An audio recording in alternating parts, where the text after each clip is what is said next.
Ada satu orang di antara kita mungkin tahajudnya 10 rakaat setiap malam, duhanya 12 rakaat setiap pagi, baca Qur'annya one day one juz, satu hari satu juz, malamnya one night one juz, satu malam satu juz. Satu keluarga di antara kita nih puasanya luar biasa Senin Kamis. Satu keluarga berpuasa Senin Kamis.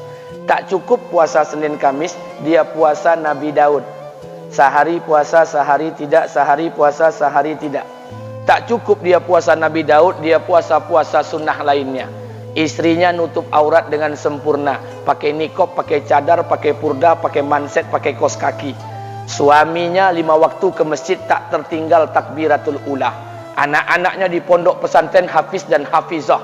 Tiap pagi berinfak, tak pernah menggunjing orang. Quran terjaga, aurat terjaga, tahajud terjaga, 5 waktu terjaga, duha terjaga, Quran terjaga, puasa terjaga. Sempurna satu keluarga nih amalnya. Tapi sudah 8 tahun dia tak tengok ayah ibunya. Sudah bertahun-tahun dia tak nyapa kedua orang tuanya. Sudah bertahun-tahun dia tak berhubungan baik dengan ayah ibunya. Sudah berminggu-minggu dia berkelahi dengan ayah ibunya. Sudah berhari-hari dia bermusuhan dengan kedua orang tuanya. Maka anak seperti ini, seluruh amal yang mereka kerjakan tertolak di sisi Allah Subhanahu wa taala, tidak akan diterima Allah. Sebaliknya, kalau ada di antara kita hari ini yang pandai melayani ayah ibunya, tidak ada uang ayah ibu dia kasih uang, tak ada rumah ayah ibu dia buatkan rumah, sakit ayah ibu dia bawa ke rumah sakit, dirawat ayah ibunya dia jaga, kotoran ayah ibunya dia bersihkan pakai tangannya sendiri. Ada di antara kita hari ini yang membersihkan kotoran ayah ibunya lebih dia nikmati daripada makanan yang ia sukai. Begitu luar biasanya dia melayani ayah ibunya. Tapi dia tinggalkan solat, dia injak-injak perintah Allah, dia tinggalkan perintah Allah dengan mutlak. Maka kebaikan satu orang anak ini kepada ayah ibunya seluruhnya tidak diterima Allah Subhanahu wa taala. Atau jangan-jangan inilah yang menjadi penyebab amal kita tak diterima Allah.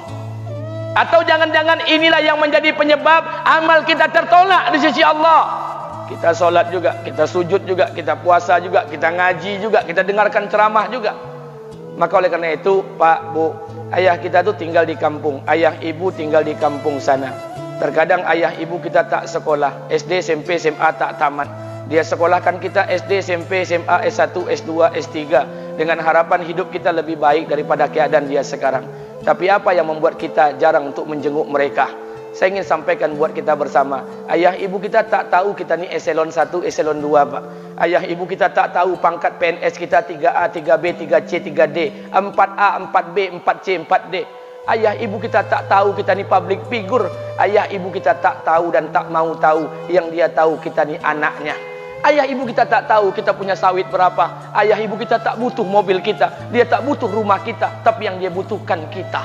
Apa yang membuat kita jarang untuk menjenguk mereka?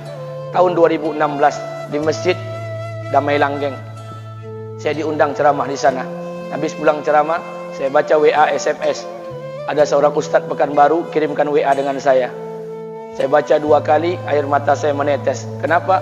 Karena WA itu berisi cerita satu orang ibu sedang menelpon anaknya. Ibunya nelpon anaknya. Assalamualaikum nak. Waalaikumsalam kata anaknya. Kata ibunya, nak, sudah 1 bulan kau tak tengok ibu. Apa yang membuat engkau berhalangan nak? Apakah kau sibuk dengan pekerjaanmu? Minggu yang kedua ibunya telpon lagi. Assalamualaikum nak. Kata anaknya, waalaikumsalam.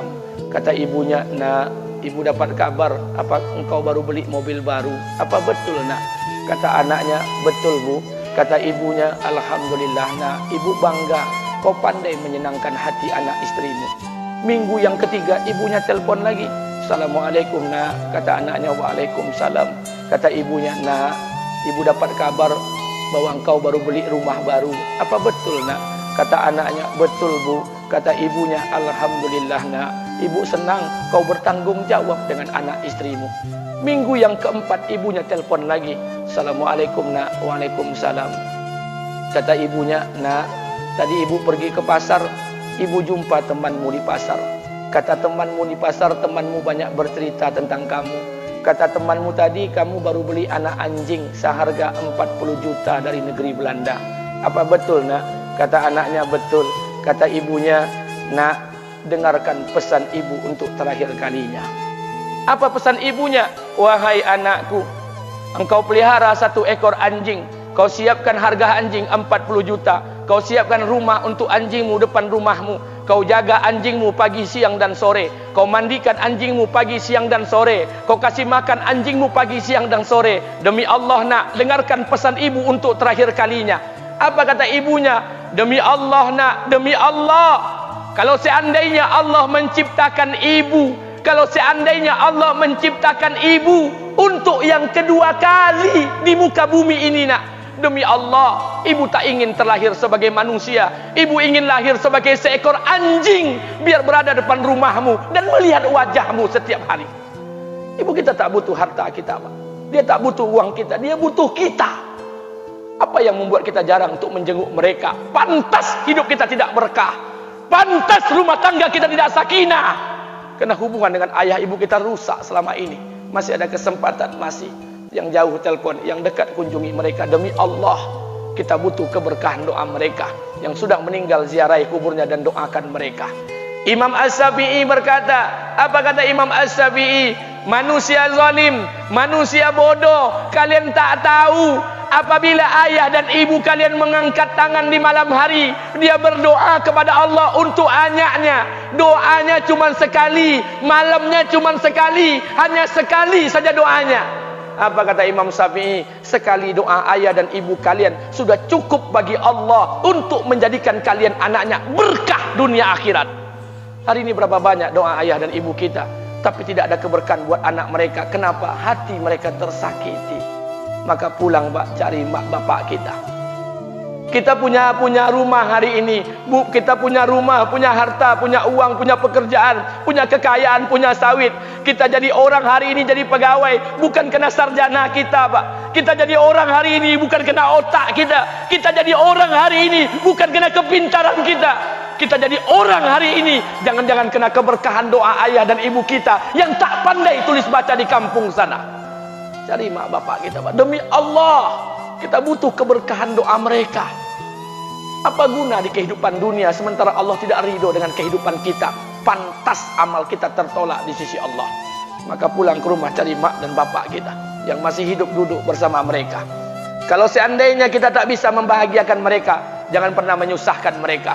Kalau seandainya kita tak bisa membuat mereka tertawa, jangan pernah membuat mereka menangis. Demi Allah, kita hanya punya 1 ayah kandung, kita hanya punya 1 ibu kandung. Tidak akan ada ayah kandung yang kedua, tidak akan ada ibu kandung yang kedua. Harta kita cuma 1, ayah kita cuma 1, ibu kita cuma 1. Tidak akan ada ayah kandung yang kedua, tidak akan ada ibu kandung yang kedua.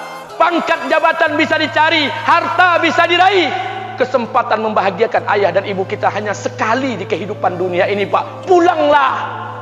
Ketika mereka memanggil, tinggalkan istri, tinggalkan pekerjaan, tinggalkan semua proyek kita. Demi Allah, datangi mereka. Kata Nabi, sesaat kalian duduk bersama ayah dan ibu kalian akan mendatangkan keberkahan. Kenapa kalian tidak duduk bersama mereka? Jangan-jangan inilah yang menjadi penyebab amal-amal kita tertolak di sisi Allah.